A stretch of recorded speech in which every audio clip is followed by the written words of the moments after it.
Hello there amazing viewers and subscribers, welcome to a brand new exciting Doctor Who topic video for the day. So in this video I want to talk about really what I think Doctor Who season 40 is more of a success than Doctor Who season 37. So for this video I'm comparing Doctor Who series 14, season 1, or as I like to call it season 40, and I'm going to be comparing it to basically Doctor Who season 37, aka series 11. So really I'm comparing the two first seasons for the 15th Doctor and of course the 13th Doctor, both played by Ncuti and of course Jodie Whittaker. So I'm going to literally compare the two seasons together and basically why I think that season 40 is so much more successful and so much more better than what we had for Whittaker's first season. So a little bit of a difference between these two seasons. There is a cut of only 2 episodes. So when you look at series, say season 37, there's 10 episodes in that season. Where in this season, we only have 8 episodes. In that season, there's no two-parters. It's all singular stories. Where we get to the finale of Ncuti first season, and of course it is a finale. So we do have a good finale, which I absolutely did enjoy about, because it ended up on a good cliffhanger and into the second episode, which is something about the Russell T Davies and Stephen Moffat eras, because they can't really land on the finales that great. I mean, Russell T Davies had 2 great stories of the finales being absolutely a belter, and Moffat's only got 1 under his belt. So RTD's kind of got 2 and Moffat's got 1. And Chibnall at this current time, nil. Chibnall, nil. Because he doesn't lead into the point where he's having the build up. He literally does fall flat on his face a lot in his seasons. So Chibnall is basically new, where Moffat's only got 1, where basically the finale is really, really good. And I really think it does play off in the actual finale episode, where Russell kind of builds up on that tension like he does in Bad Wolf and Parting of the Ways, which is why it is the best 2-parter of Modern Who, aka the revival era of the show. So, plus in season 37, the Doctor has 3 companions, where in season 40, 15 only has 1 companion. So really kind of have more of the character growth of the companion, really a little bit. But in the only thing I think that's done it betterly is that in season 37, it's done good. Where in season 40, it's done meh. You know, so let me explain. So in season 37, we have the 13th Doctor travelling with Graham, Ryan and Yaz. So in season 37, Yaz is kind of the middle link and she kind of gets ignored, while really it's more like Graham and Ryan that kind of gets the spotlight in between episodes, with like Ryan and Graham's partner Ryan's nan ends up dying because of Tim Shaw. And they kind of have a whole season where literally it's carrying on with the adventures, and of course Ryan does actually start calling Graham Grandad.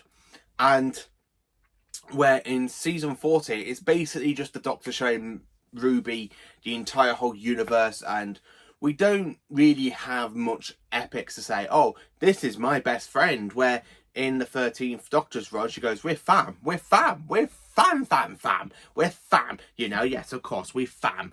Like she calls the companions like fam, and it just feels a little bit out of place for a Doctor to call a companion or companions a fam. It just feels like, oh, these are my companions. I mean, if you look at Classic Who, where it's done really well, especially with Peter Davison. Now, I'm the Doctor. This is Adric, Nyssa, and Tegan.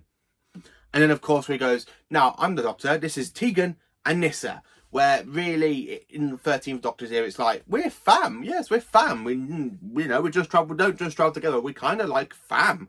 It just kind of makes it feel a bit meh, like that. Where in Ncuti and Millie's kind of performance is the fact that we have 2 Doctor-like episodes, and it really damages the season a little bit. Not as much, just a little bit. So in season 37, there is some good stories in it. Like, there's only 3 great episodes in that season, to be honest with you. Where in season 40, there's quite a few good episodes, which I absolutely love over season 37, aka for Whittaker's first season. So for Whittaker, she has The Woman Who Fell to Earth, she has Kablam, and The Witchfinders, which are 3 great episodes in her first season, and the ones I absolutely adore.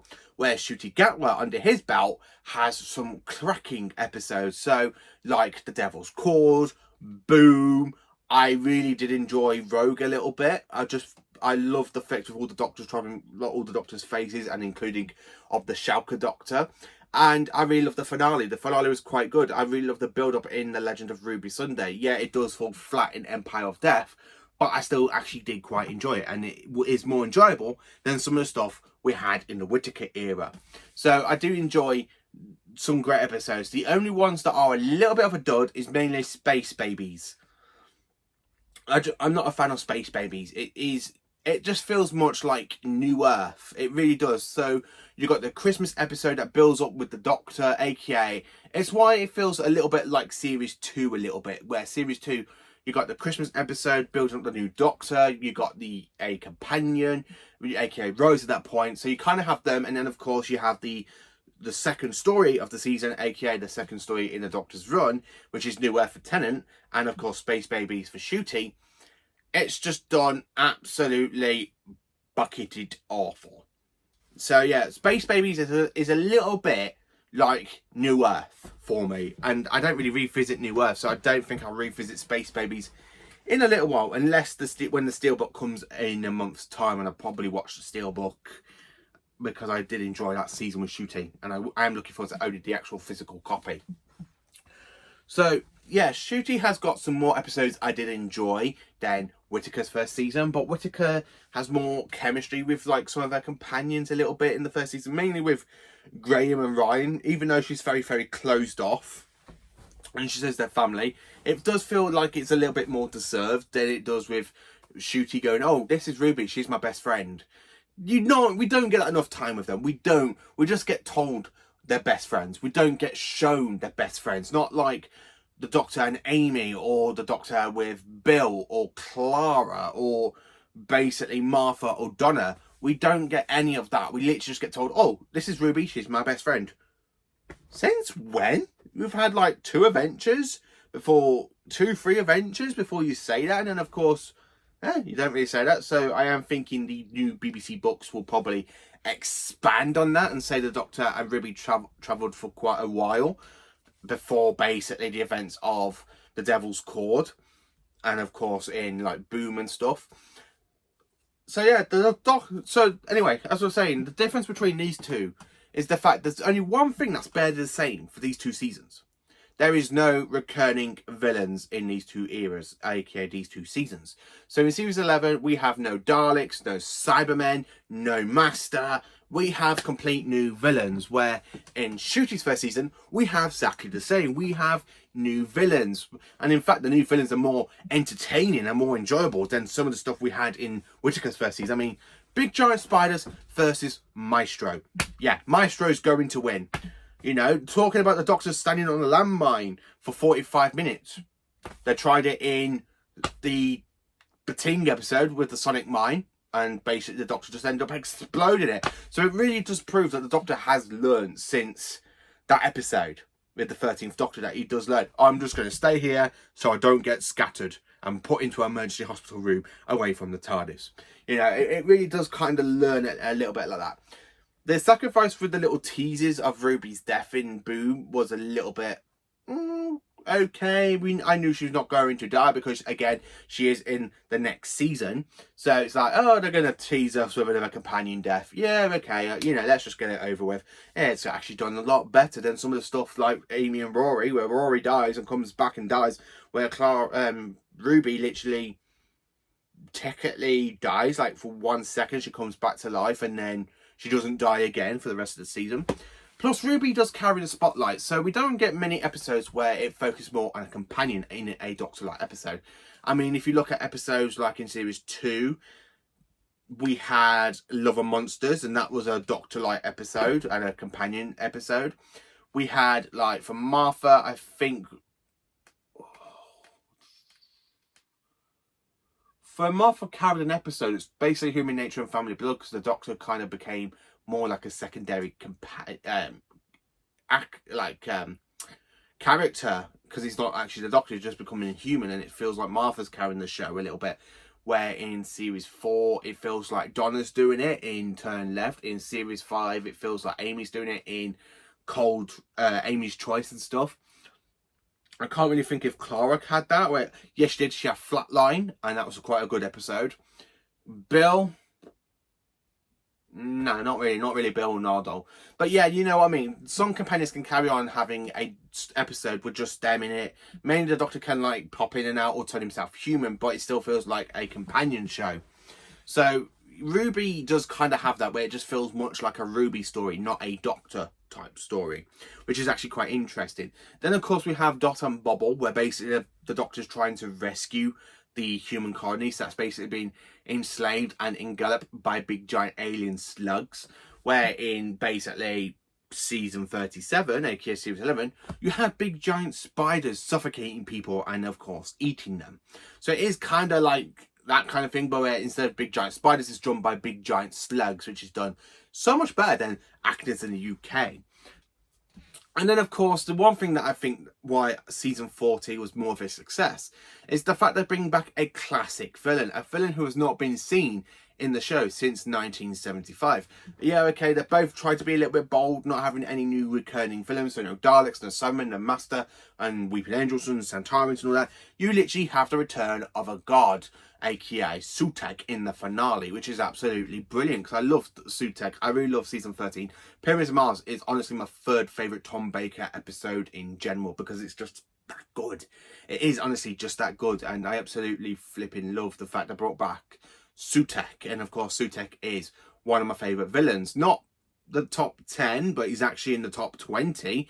And I never really thought they would bring back Sutek, and there is quite a few Doctor Who villains I would like to see return. And of course I did tell another sci-fi guide some of them yesterday on his video. So yeah, I do really think season 40 is more of a success than season 37. Who is the better Doctor out of 13 and 15? Well, I have to be honest with you, I feel like 15, because again 15 does have that kind of good chemistry with Ruby, and of course it really gives me like Patrick Troughton and Matt Smith sort of vibes in his performance, and Ruby's performance really reminds me so much of like Amy and Clara, the way they had with Matt Smith, and well, before basically Clara became a bit of a, you know, a bit of a bossy boiler sort of thing, bossy boots. So yeah, I really do like the fact it feels much like what I'm watching another version of 11 with a version of Amy and Clara with 11. But it does feel so much like with Ncuti, it feels so much like classic Who. And that's the thing about season 40. It really feels like classic Who, where basically got one story from another following different things. Now, gods have not really been a new thing in Doctor Who. We've had gods quite a few times. If you look at, basically you want to look at god beings, look at the Black Guardian, look at the White Guardian, look at basically the Mara. If you look at basically Omega, he's kind of a Time Lord god. If you look at basically Fenric, and he was a powerful god. I mean, the Wolves of Fenric are closing. The gods of Ragnarok. So Classic Who has really dived in with gods. I mean, there's a whole box set, DVD box set called Doctor Who Myths and Legends, and gods are part myths and legends. So it's not the first season to kind of dive into godlike territory, which is something I really did enjoy. Maestro is literally my second favourite villain from Ncuti Gatwa era. I mean, I absolutely love the fact they brought Sutek back. I love the fact they got Gabriel Wolf back. I really love the fact how you got a classic villain and they kept it under the belt. So we knew Neil Patrick Harris was playing the Toymaker since basically 2022. We knew it. We just had that feeling and we kind of knew it. So the fact they've managed to keep under the belt, we have the return of Sutek and the return of Gabriel Wolf. Brilliant. Just brilliant. Absolutely brilliant. So what do you think? So do you think season 40, aka season 1, series 14, is more of a success than series 11, aka season 37 was? Let me know in the comments. Please do like, subscribe and share. And of course, join me for more awesome Doctor Who content. Have a cracking day, you amazing viewers and subscribers.